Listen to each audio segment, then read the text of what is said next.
we had already gone through 7 sutras of Narada Bhakti Sutra. So in the beginning, the teacher over here, the Acharya, sage Narada, explained to us or described to us what exactly is bhakti, devotion. Then he also described to us the characteristics of a person who has fulfilled this bhakti, bhaktas, the Lord's bhakta, the Lord's devotee, he who has fulfilled himself on this path of devotion. What exactly will his characteristics be? Because after realization of the highest goal, on walking the path of devotion, he comes back to remain amidst us, in the society, in the community, for our own welfare, to guide us all. Therefore, what will his characteristics be? That's what was described to us or indicated to us in the first few sutras. In the 7th sutra, which we went through in the last class, the teacher told us what is the nature of this bhakti. He said the nature of this bhakti is bhakti is of the nature of renunciation. Why is it of the nature of renunciation? Because in it there is absolutely no element of desire. So a true bhakta will never ever have any desire in him whatsoever. It doesn't mean that others who are practicing the path of devotion, who have desires, are they disqualified? It's not like that. Because in the Bhagavad Gita, very beautifully, the Lord says, all types of bhaktas come to me. Those who are suffering, those who are in trouble, those who want something, longing for something, craving for something, which means there is a desire there. So all are my bhaktas, he says. But of all the types of bhaktas, he says there are 4 types of bhaktas. He says the jnani is the best. And why he says a jnani is the best? Means jnani is a bhakta and a bhakta is a jnani over there. Why he considers a jnani as one of the foremost or best of bhaktas also, Bhagavan indicates over there. So at the highest level, the path of knowledge and the path of devotion are not two. A jnani is a bhakta and a bhakta is a jnani. So in the beginning, yes, initially we feel the two paths are different. Over here, Narada is talking about the highest type of devotion, wherein there is no desire whatsoever left in the person who has fulfilled himself by walking the path of devotion. So therefore, in the 7th sutra, he said that devotion is of the nature of renunciation. Renunciation means tyaga, dispassion, vairagya. Why? In it there is no suspicion of a desire at all. Kulashekar Alvar in his Mukundamala says, Lord, I have no desire at all. You can put me into hell, in the worst of hell. Anything is okay for him. I can come back also to this realm, again be born again. He doesn't want mukti, he doesn't want moksha, he is not asking for anything at all. I have no demands at all. Then what is it? I just want to be your bhakta, that's all he says. Put me wherever you want. The only thing is I should be your bhakta. So therefore there is no desire whatsoever at all in this highest type of bhakti or in a person practicing this highest form of bhakti. Now the word used over here, it's a new word that has been introduced to us over here, renunciation. And the teacher over here said, bhakti is of the nature of renunciation, or bhakti is of the nature of vairagya. Now we should know vairagya towards what? Renunciation towards what? Is it just simple outer renunciation that we are all so familiar with? Easy for us to let go of something outside of us. What about inside of us? Have we really let go of it? So what constitutes vairagya? He has to tell us. So new terms, when they come in over here, it becomes the teacher's duty and responsibility to indicate to us what exactly he means by using that word or by using that term. So Vairagya. Vairagya itself is a very beautiful term. It's made up of two. It is V plus Raga. So V plus Raga is equal to Vairagya. Raga means attachment. It can be attachment towards things. It can be attachment towards beings. And what is attachment? It is nothing but identification. So when we say I am attached to something or I am attached to that person, I am identified with it so much that if that thing or being goes away from my life, it's like as though I have lost myself. That is what is called as identification. But if a thing or a being goes away from our life and still we are not affected by it, come what may, then it means we are not attached to it at all. Let it be there, let it not be there. Let the person be there in my life or not be there in my life. It doesn't have, the thing or the person has no influence on me whatsoever. Then it means I am not associated with that thing or being, not attached, not identified. So Raga, attachment, means we are associated with, we are identified with that thing or a being. Sometimes we are so identified with a person or a thing that if the thing moves away from our life or if the person moves away from our life, we feel 90% of myself lost or even 100% of myself lost. So that means extreme Raga or extreme attachment. So Raga means attachment. V can be interpreted in two ways. V means without. So V plus Raga is equal to Vairagya, means no attachment, without attachment. Without attachment to what? With all the worldly things and beings. In this materialistic plane of existence, we all mortals are attached to so many things and so many beings. We can't make a list at all, it's infinite. In various ways, with various intensities, various degrees, we are attached. To some things we are attached less, we are identified less. To some things and beings we are attached more and we identify more. But the list is long.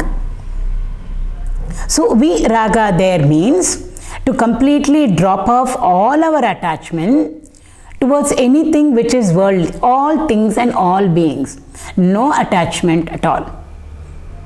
Is V plus Raga, Vairagya. V also means Visheshena. So Visheshena Raga means special or unique attachment towards what? Towards the higher.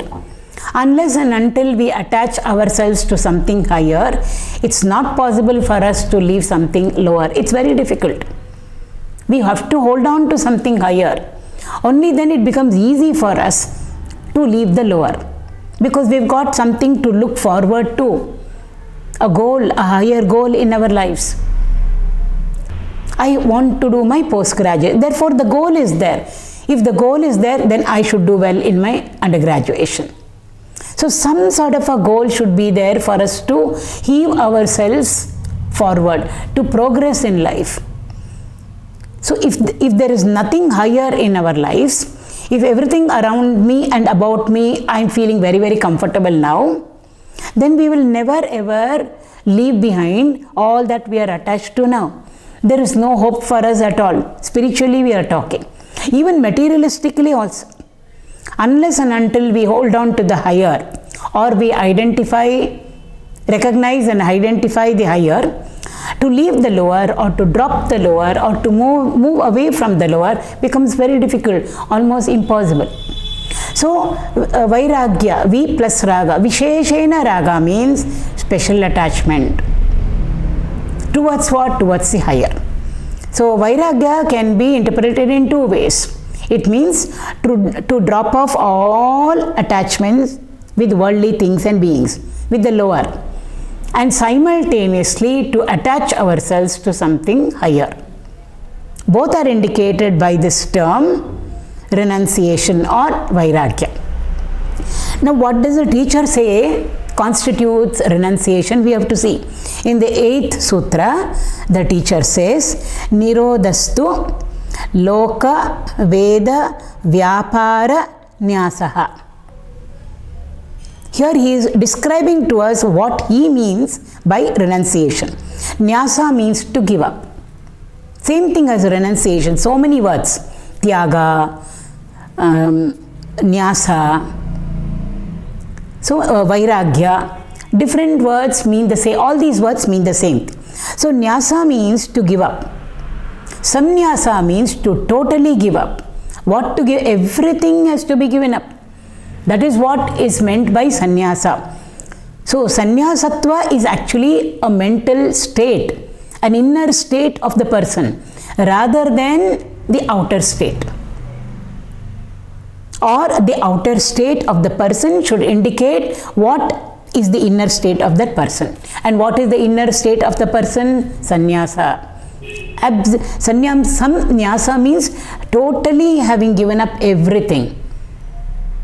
Nothing the person is attached to. I mean, no desire, no longing, no craving, no identification with anything or any being.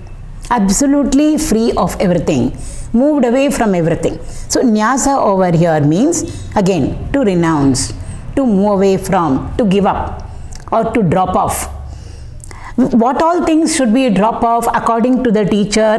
Nirodhastu he is saying over here, because he used the word Nirodha in the 7th sutra. So what is renunciation? Renunciation is Nyasa, giving up. What all things should I give up, sir? To be called as a Vairagi, to be called as a person of dispassion. What all should we give up? He says, Loka, Veda, Vyapara. Vyapara means transactions, activities. We go to the shop and we say Vyapara means we have given something and in exchange for that we got something. So there is a little bit of an activity that we have performed over there. So Vyapara means transaction. Vyapara means activity. What all activities should I give up? To be called as a Vairagi. To say I have Vairagya. And if Vairagya is there, the teacher says that person alone is called as a Bhakta, who has Bhakti in him. So what all should we give up? What all activity should be given up? Vyapara Nyasa. To give up activity. What type of activity should we give up? Because we are always very ready to give up everything. Why? We want to be lazy, that's all. Idle people. Give up everything, sit down and let others do the work for us.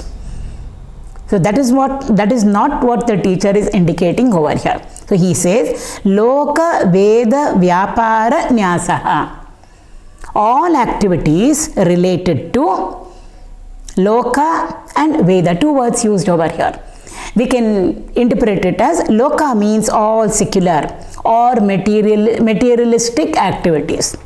Veda means all religious, spiritual activities. We have to be careful over there when we say, oh, the teacher is telling us to give up all our religious activities also. We have to read into it properly. So, Loka, Veda, Vyapara, Nyasa means to give up all our secular and religious activities. If we have dropped it all, then we are supposed to be a person of renunciation, a Vairagi, whom we can call as a Bhakta. So, Loka we have understood, to give up all our materialistic activities, wherein we are just going into the world outside for everything. Once we have seen something, the world has got so many beautiful things which tempt us. All that we have to do, all that a person has to do is keep the sense object in front of us. And we know there are varieties of sense objects around us, about us, dancing over there and tempting us. So when they reach our sense organs, definitely we will get tempted. And what do? We go out into the world to obtain those sense objects. Make them all a part of our life. It goes on and on and on and on. The teacher over here says, Loka Vyapara Nyasaha. Give up your worldly activities, materialistic activities. It doesn't mean from tomorrow onwards, because we want to be a Bhakta, we should stop cooking. From tomorrow onwards, we were cleaning the house, we should stop cleaning, because that is loka vyapara only. Every day when we get up in the morning, we take a bath, we should give it up. Why? It is also a vyapara only activity. It doesn't mean that at all. Why do we enter into loka vyapara, worldly activities? It's because of desires in us. If desires are not there in us, we wouldn't ever enter into any field of activity. It's desires that prompt us to enter into any field of activity. That is what the teacher is saying over here. So basically it is conquering our own desires, to go beyond our desires. In the 3rd chapter of the Bhagavad Gita, Arjuna asked Krishna, what is it, Krishna, that makes me go into the world outside and do things? Sometimes I don't wish to do it. Why? I know, heart of hearts, it's wrong. Something tells me inside. Anichannapi, he says, I don't wish to do it, yet I find myself doing it, entering into that field of activity and transacting over there. It looks like somebody has pushed me into it. What is it that pushed me into this field of activity and made me perform the activity in spite of not wanting to sometimes? Krishna says, Kama yeshaha, Krodha yeshaha, he says. The first thing is Kama there. As a consequence of Kama, Krodha comes in. So even before anger, rage, wrath can come in, it is desire over there, which pushes us out into the field of activity and makes us do whatever we are doing. So by means fair or foul, we want this thing in our life, or we want this person in our life. It can be anything, negative also. I don't want this thing in my life, therefore we do something wrong. I don't want this person in my life, therefore we did something wrong. That is also a desire, positive desires, negative desires. If our desires don't get fulfilled, the next emotion that comes to us is Krodha. That is why Kama comes first over there. So therefore, Loka Vyapara we have understood over here. So all materialistic activities we have to give up. It's not giving up outside. I don't do this, I don't do this, I just sit down over there. It doesn't mean that. All the activities we have undertaken because of that Kama in us, the desire in us, that powerful desire which forced us into the field of activity, all of them we have to drop off. So we have to be very, very aware in it. So Loka Vyapara we have understood. Veda Vyapara, Veda means our scriptures. Should we give up our scriptures? Should we give up reading the scriptures? Should we give up satsang? Should we give up the rituals that we do every day in the puja room, or go to the temple, or go to the pilgrimage? It doesn't mean that at all. Veda Vyapara means whatever we undertake in our life because of desire. How many of us just do our puja only for the sake of puja? Why are you doing it? I just do it because I love the Lord. He is the one who has created everything, he has created me, and I just want to express my gratitude onto him, and that is why I am doing my regular puja. Or I am going to the temple only just to have his darshan. So beautifully the alankar is there. Or the utsava is going on. I just go over there and I feel very, very fulfilled just having had his darshan. We always enter into any type of a puja. I mean, exceptions are there generally. Most of us, only when there is a desire, we run to the temple. Only when there is a desire, all rituals will be there in place. It can be a desire for ourselves, or it can be a desire for the family, for our children, whatever it is. Nothing wrong in that. Here, Narada is talking about the highest type. A master has dropped off all relationships. With whom is he connected with? He is not connected with anybody. He is only connected with the Lord, or the other way around. He is connected to everybody. Why? All are Bhagavan's creation only. Therefore, he equally loves everybody. Where is there a trace of desire in him? For what will he do rituals? We do sometimes the chanting. Why? Punya will come. We are told. Eclipse time, do puja or read this. chant the Vishnu Sahasranama, chant the Lalita Sahasranama 5 times, 7 times, do this, etc., etc. All the rituals over there. Why? Punya will come, good will happen to us. So there is an element of desire over there. He doesn't need anything at all. Why? He has completely merged with the Lord. For what will he do anything? So therefore, Veda Vyapara Nyasa. He will never ever engage in anything, even religious. It can be rituals, it can be puja, it can be temple, yatra. He will never engage with a sense of wanting something or longing for something or craving for something. Even if he goes, he just goes over there. It will come later on. It will come later on. He is just reveling over there, that's all. Who has put him in that place? Lord alone has put him in that place. Supposing he moves from one place to another, it's the Lord who made him move from this place, from this city to another city. Why? Don't know. He has not gone there with a desire. He doesn't go there with wanting to have a satsang. People come in front of him, Lord has brought them. They ask him something, it's the Lord who has wanted a satsang over there with the people. Therefore, whatever comes in front of him, any place, any time, any situation, he just goes through it. He just responds as he is supposed to respond. He doesn't react to anything. So people are there, ask him something, he will say something. He may take a satsang there. Nobody over there, he sits over there reveling within himself. Why? He has realized the Lord within himself. In that sense, Veda Vyapara Nyasaha. He is not engaged in anything because I want something.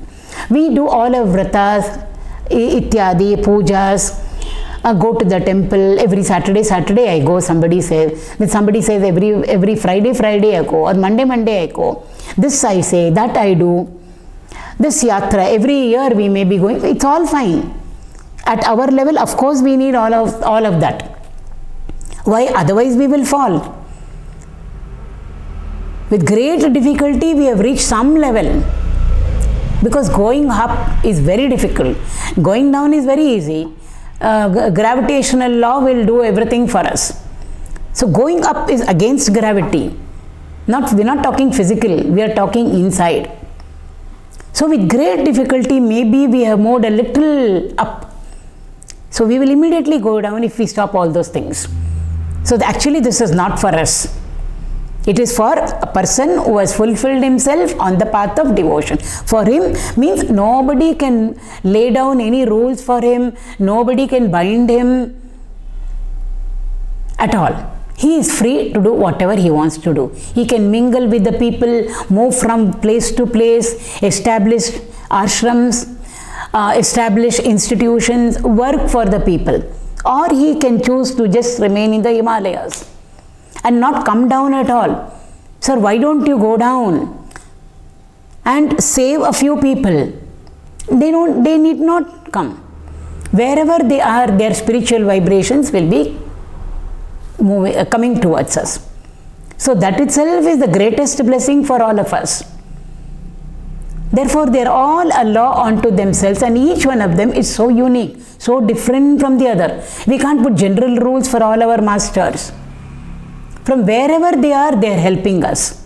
They are influencing us, provided we know how to connect with them.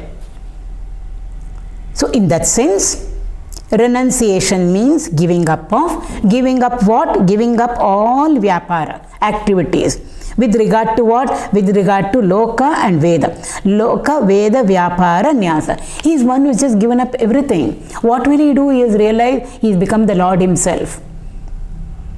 So wherever he goes, he sees only Bhagavan over there.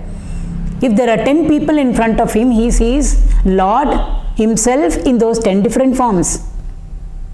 So what activity will get initiated from him? If at all anything, it's only the divine will that is functioning through him. Why? Bhagavan is using him as an instrument. So he allows himself to become an instrument for the sake of the people who are there in front of him. He never craves for anything. He never longs for anything. He doesn't say, I want satsang, I want people in front of me so that I can take satsang or I can teach something. Absolutely nothing. They are just reveling in their realization wherever they are. So in that sense, so this is more of an internal, inner state of the mind of a bhakta, if we may say so, because they have even transcended their mind. So their inner state has been described over here. It's our inner state which makes us do whatever it is outside of us. When we do something, the other person will know that yes, we had a desire, and therefore now we have entered into that particular field of activity. No desire, no activity. So this beautifully describes to us the inner state of a bhakta, Parama Bhakta we are talking about over here, who has realized his own true nature. He and the Lord are one, not two. Such a person is being described over here. His state is being described over here. So renunciation is giving up of all loka, veda, vyaparaha.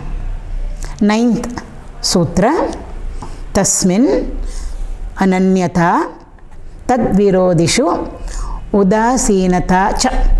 Over here again, what is renunciation? The teacher is going into it a little more in depth over here. So same renunciation or vairagya is being elaborated over here in the 9th Sutra. In the 8th one, the teacher told us, giving up all activities. What all activities we have to give up? Loka, Veda, Vyaparaha. Give up everything in total. Again, this is the description of a man of realization. It's not for us to drop things. We can't drop any activity. If we drop it, we will pick it up after 2 months, 3 months.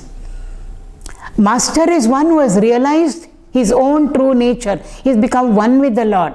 All activities will drop off from him. It's not that he is dropping off the loka, veda, vyapara, he is giving up. He is dropping it. The moment we drop anything, we can easily pick it up. Oh, I have dropped this habit, which I had. After 9 months, it can come back to us. 2 years, it will come back to us. What we drop, we can easily pick it up. But it has to drop off from us. It's like the a little child playing with dolls. Examination comes, she drops the doll over there and sits to study. After studying, after the exam is over, she'll pick up the doll again to play with. But as she grows and goes to the middle school and then comes to the high school, slowly what happens? The doll drops off from her hand. Not that she hates it. Not that she doesn't want to play with it. She's got something higher now to enter into, to associate herself with, higher studies. She's become mature. Inner maturity has come. In that inner maturity, what will she do? She won't drop off the doll. The doll drops off from her hand. It's there in the house. She won't throw it away or give it away to somebody. It's there. Probably sitting in the showcase also. And she'll keep remembering, yes, I used to play with the doll. She may even tell her children and her grandchildren also, I used to play with this doll. Now you can take this doll and play with it. So the doll has dropped off from her. She did not drop it. Like that, Loka Veda Vyapara Nyasaha, it's not that Narada is telling us, give up everything, give up everything. When we give up, we will pick it up. And giving up is such an exhaustion. Why I like this now? Master is saying give up. Why? We want to become a bhakta. So this I have to give up, that I have to give up, this I have to give up. How many things will we give up? And it's not at all easy for us because we are aligned with all these things. Why? Desires are there. It's such a stress and strain to give up.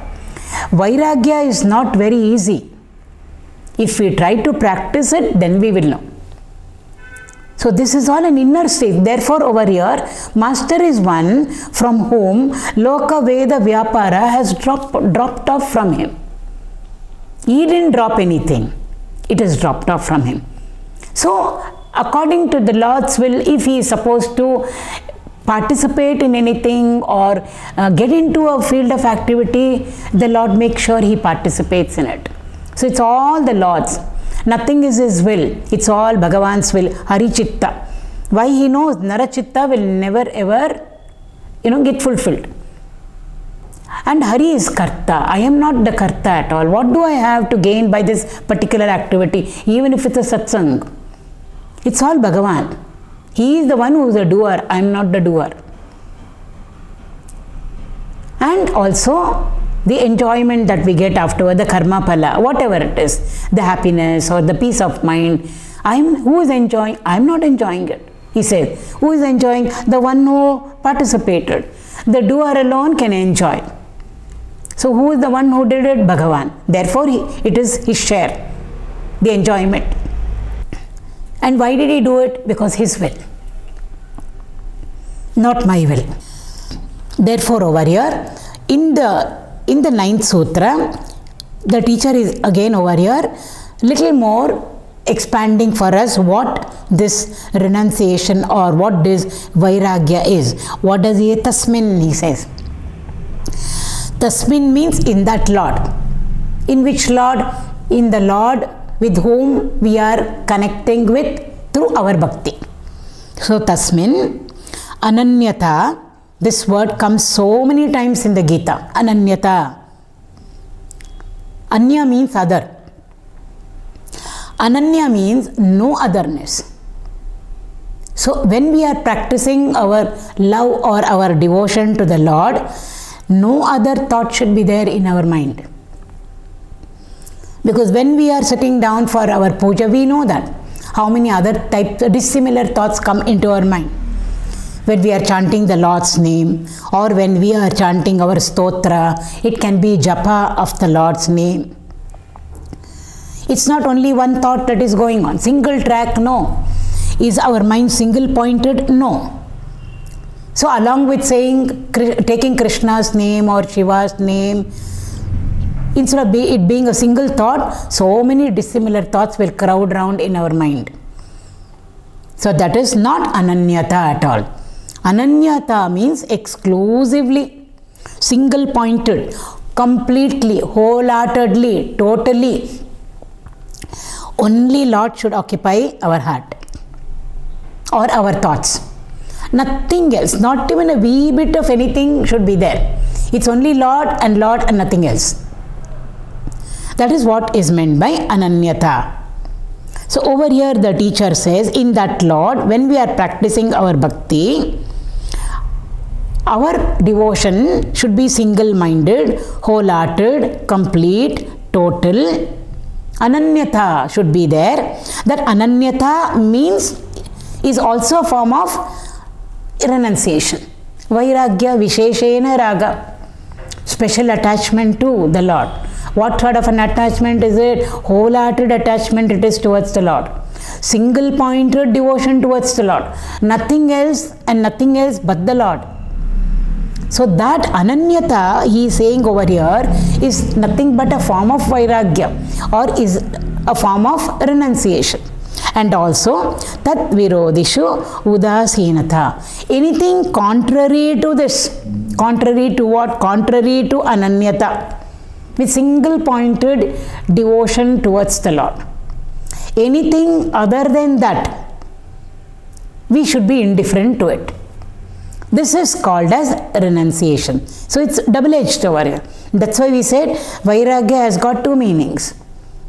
Viraga means I am indifferent.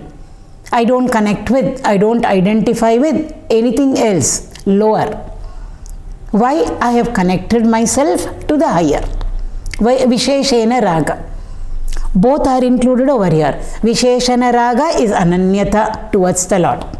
And anything other than that means all the worldly, materialistic things being with which we are always preoccupied with, we are attached to, we are identified with, towards all of that, what should be our state? There should be a state of indifference in us. Indifference doesn't mean that get lost attitude. It's not like that at all. That is very crude. I don't care for anything. I don't care for her. It doesn't mean that at all. Udasinata is just to, we see something very tempting, it comes in, because when we are eyes are open, we see a beautiful object. Maybe we know it's going to crystallize itself into a desire. Then and there we drop it. We become indifferent to it. It's a very, very positive indifference over here that the teacher is talking about. It's not negative indifference, not negative udasinata, positive udasinata. We just drop it over there. It's just like looking the other way around, that's all. Looking in the other direction. Why we got something? It's like just saying, never mind. It's there, but it's so beautiful. Never mind. It's beautiful. But why should I have that in my life? Should I crave for it? No. It's there. So many things are there beautiful in this world that the Lord has created. So should we go after everything? No. So we learn to say, never mind, let it be. Means we just keep it there. We don't allow it to enter into us and disturb us. So much so that we start longing for it, craving for it. And then we are bonding ourselves with that thing, or we are bonding ourselves with the being, with the person. Then reaction will come. So udasinata is just to let go of it. It's there in my life, fine. It's not there in my life, okay, but it's there outside, let it be. Why should everything come into my life? No need. I am happy the way I am. So over here, therefore, renunciation has been again described over here as towards the Lord. Tasmin, in that Lord, ananyata should be there. Means single-pointed, complete, wholehearted, 100% connect with the Lord. Identification with the Lord. Attachment to the Lord. Visheshena raga. With respect to everything else other than the Lord, viraga, vairagya. That is what here the teacher mentions as udasina. Again in Mukundamala, Kulashekar Alvar says, anything other than the Lord's praises, Lord's glories. The poet may be beautifully, rendering his poem. It may be very beautiful, perfect. Meter is beautiful, the words used are very beautiful. He may be communicating it very beautifully. It's a beautiful poem. Is there anything, has it got to do with the Lord? No, it doesn't have anything to do with the Lord. I'm indifferent towards it. I don't want my ears to hear that, he says. Lord, I don't even want it to reach my ear, because only when it reaches the ear, then responding, reacting afterward. Let not that reach me at all. Anything other than you, it may be very, very beautiful, the most beautiful thing or person in the world. Let it not reach me through my eyes. That is called udasinata. So renunciation or vairagya also means viraga and visheshena raga. Towards the Lord, ananya bhakti. It should only be Lord and the Lord and the Lord and the Lord alone, nothing else over there. So that is also a form of vairagya, visheshena raga. And anything contrary to that or standing opposite of that. So if it is spirituality on this side, it is materialistic on the other side. So the entire world of things and being, the entire materialistic plane of existence, the world, materialistic world. With respect to all that or towards all that, udasinata should be there. A very, very positive, healthy, mature indifference is what the teacher is talking about over here. Not our type of indifference. She is so indifferent. We say, hard-hearted she is. Anything happening, even in the house, she doesn't care for anybody. That's not the indifference that the teacher is talking about over here. So therefore, this also is nothing but renunciation, or this also is vairagya. So in Sutra 8 and Sutra 9, the teacher has described to us what exactly renunciation means, what exactly vairagya means over here.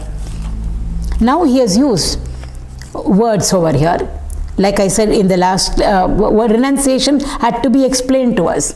And what is renunciation now? He says ananyata and udasinata, 2 words.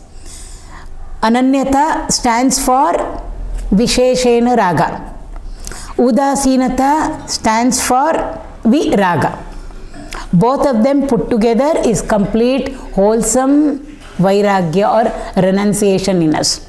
Now we would like to know again what ananyata means. What udasinata means? So how beautifully Narada over here, whenever he uses a new term, he knows we will not understand it the way it should be understood. Therefore, he describes it for us. He elaborates it for us. In Sutra 7, he used the word renunciation. Then he elaborated it for us in 8th and 9th. Now, in the 9th, 2 more new words have come. What are the two new words? Ananyata and udasinata.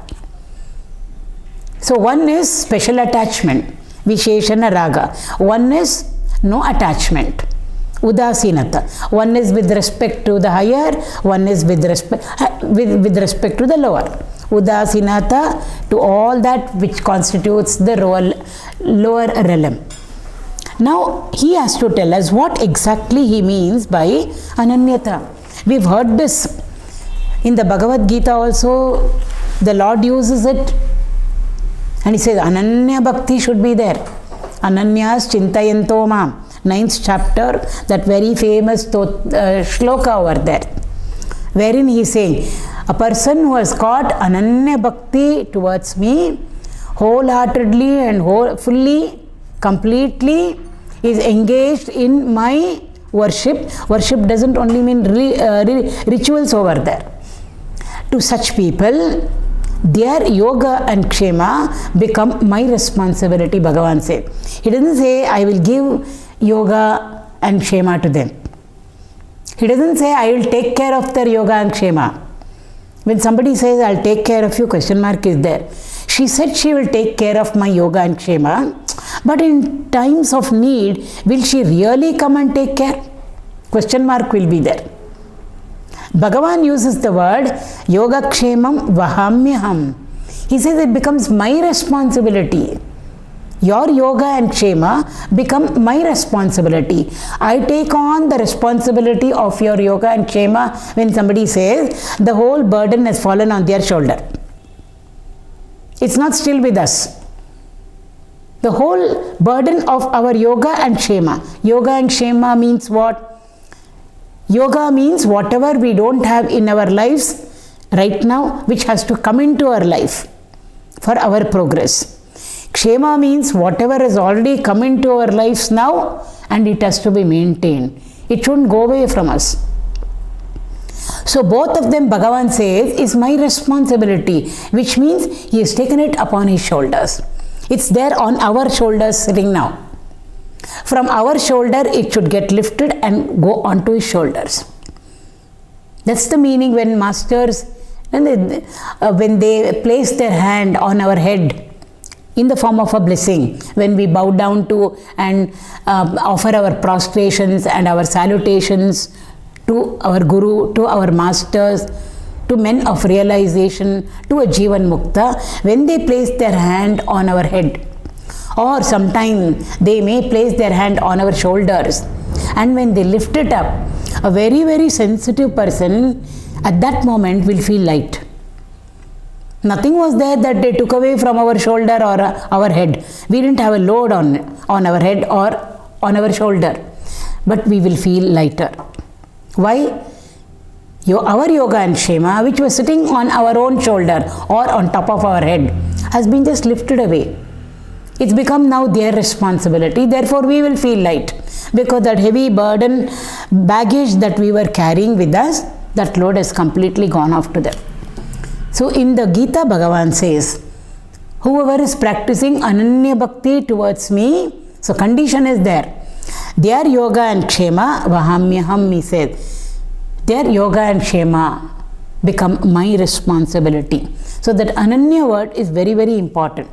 The gopis of Vrindavan, they had this Ananya Bhakti towards the Lord. Nothing they wanted. They left everything. It will come later on in the Narada Bhakti Sutra itself. Their homes they left. Their relations they left. They were just not bothered about anything. Will we be again accepted back in the house? They were not bothered. Did they just run after Krishna, not knowing who he is? So the gopis' bhakti is described as Ananya Bhakti. Why? They were just not bothered about anything at all. Everything they dropped, everything they left. Why? For Krishna. And to them, Krishna was not just a small little child who was Yashoda, according to them, the darling of Yashoda. They knew who he was. Very clearly it comes in the Bhagavatam also. They very well knew that Krishna is none other than the Lord himself. So the gopis' bhakti is the best when it comes to demonstrating what Ananyata is. Ananya bhakti. And Bhagavan always wants Ananya bhakti from us. So over here in the 10th sutra, over here, since in the 9th he has used those two words, Ananyata and Udasinata, he will tell us now what Ananyata exactly means. So Sutra 10, the teacher says, Anyashrayanam tyagaha ananyata.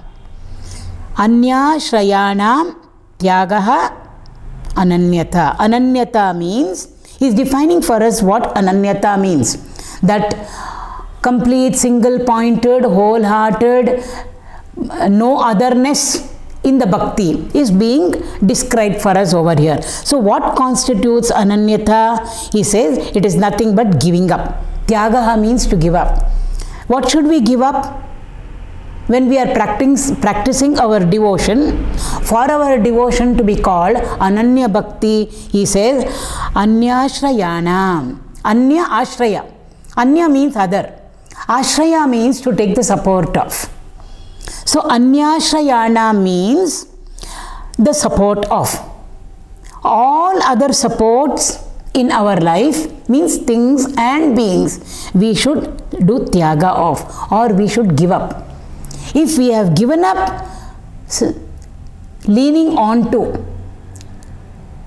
or holding on to all the things and beings in our life as support systems for us, if we have given up all that, then our bhakti becomes Ananya Bhakti. So we can even check up at our own level, we can really check up whether our devotion even stands the chance of being called Ananyata.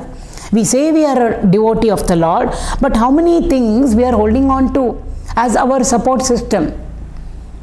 So therefore, Anyashrayanam tyagaha. We must give up holding on to all supports in our life. All supports means it can be things, it can be being, wealth can be a support. So whatever we think as our security, for security we do so many things. For simple things like a house, I don't have a own house or a flat of my own, somebody can say. So I don't feel secure. Why? I am in a rented house. Anytime they can say, you please move out. So what do we want? We want the support of a house, own house. Therefore, what are we doing? We are striving for it. Again, not that we should not strive for it. Here we should remember that the teacher is talking about the highest devotion. And when we see the lives of all our saints, of all the great bhaktas, we will find all these characteristics in them. They never held on to anything as their support system. Then who was their support system? Bhagavan alone was their support system. If we hold on to him, he has promised, Yoga Kshemam Vahamyam. Therefore, why should I hold on to anything or any being? I will hold on to only the Lord. If I hold on to the Lord, everything for me will fall into place. So, Anya Ashraya. Ashraya means support, holding on to, secure, as a means of security for us. Other, Anya means other. All of them we have to give up totally, unconditionally we have to give up. That is called as Ananyata.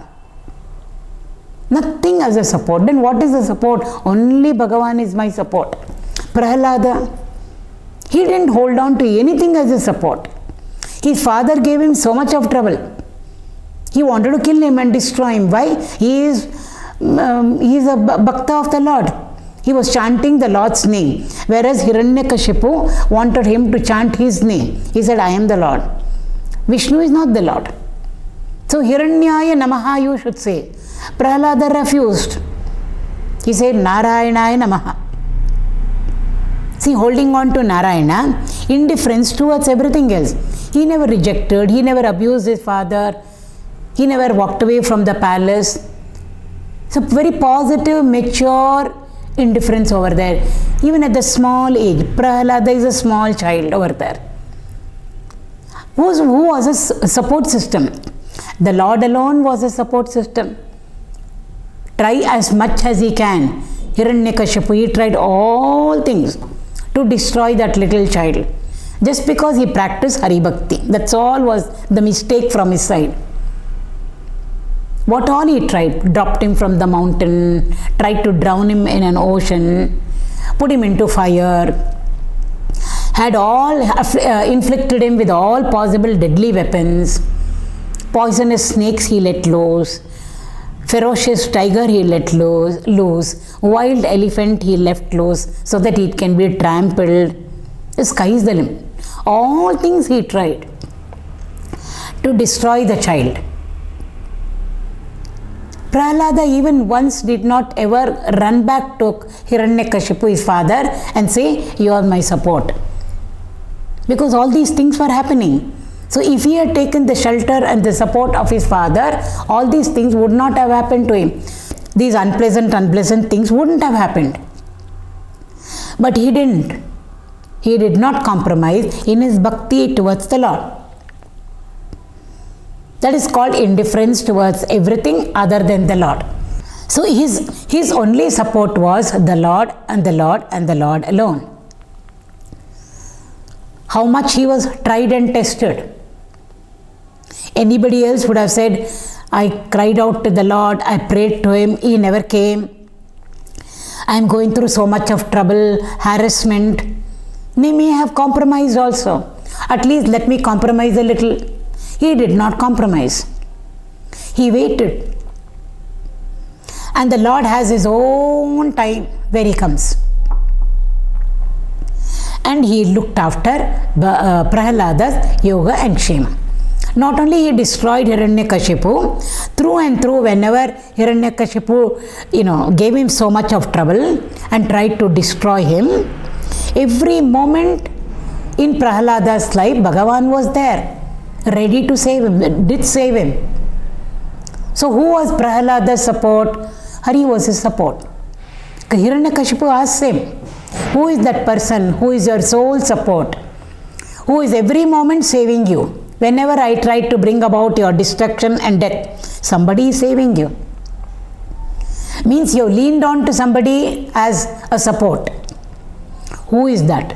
He says, "Hari." Then he says, "I want to see that Hari." That's how the story goes. It moves forward over there. That's what is being given away. So very beautifully masters say, keep the Lord as your support. Why take that person as a support and why take this person as a support? Annamacharya says, after having been born as a human being, why take the ashraya of this person and that person, or this materialistic thing and that materialistic thing? Just take the support of the Lord. Lean on to him. Dasaru says, ಬೇಡಿದರೆ ನಿನ್ನನ್ನೇ ಬೇಡುವೆ ಪಾಡಿದರೆ ನಿನ್ನನ್ನೇ ಪಾಡುವೆ. If I wish to glorify, I will glorify only you, not anybody else. Narastuti I will not do. I will only do Narayana Stuti. And if I have to beg for anything, if I have to beg, I will beg only you. I won't beg anybody else. See, that is what is called as Anyashrayanam Tyagaha. Completely to let go of everything. They say the Lord's support only is the best support. Why? He is all pervading. Support means we always lean on to something. When we go to a temple and when we are tired walking so much, what do? We sit down over there and lean on to the pillar. The pillar becomes a support. It's finite. If we move away from the pillar and then again try to lean, we will fall. Why? The pillar has not come along with us. We moved, the pillar did not move. Similarly, when we take the support of people or things, in the space-time world, they will move away from us. When the thing moves away from us, we will fall because we are leaned on to it. When we lean on to people, I'm not talking physical leaning on to. When we take the support of a person and we lean on to that person, thinking that person will do something for us or help us or save us, that person will move away from our life. What will happen? We will fall. But the Lord's shoulders, we always say leaning on to the shoulder. It's a way of saying Lord's shoulders are the longest, broadest. Wherever we are, His shoulder is available for us, just behind us. So when we lean on to Him, we will never fall. Even if we move from this place to another place, we are still leaning on to Him. Why? His shoulder is there also. So wherever we lean on to Him, His shoulder is available. And therefore no fall for us. So therefore, what is the meaning of no otherness? Ananyata. What is it? The teacher has told us very beautifully. It is tyaga or giving up. What all should we give up? Anyashrayana. Taking the help of all other supports. That all other is capital letter, all double underline. Absolutely, we should not have anything else as our support except the Lord. That is the meaning of Ananyata, is what is being told to us in the 10th Sutra. One more word is there, Udasina. What does Udasinata mean? According to Narada, he will tell us that in the 11th Sutra, which we will take up in the next class.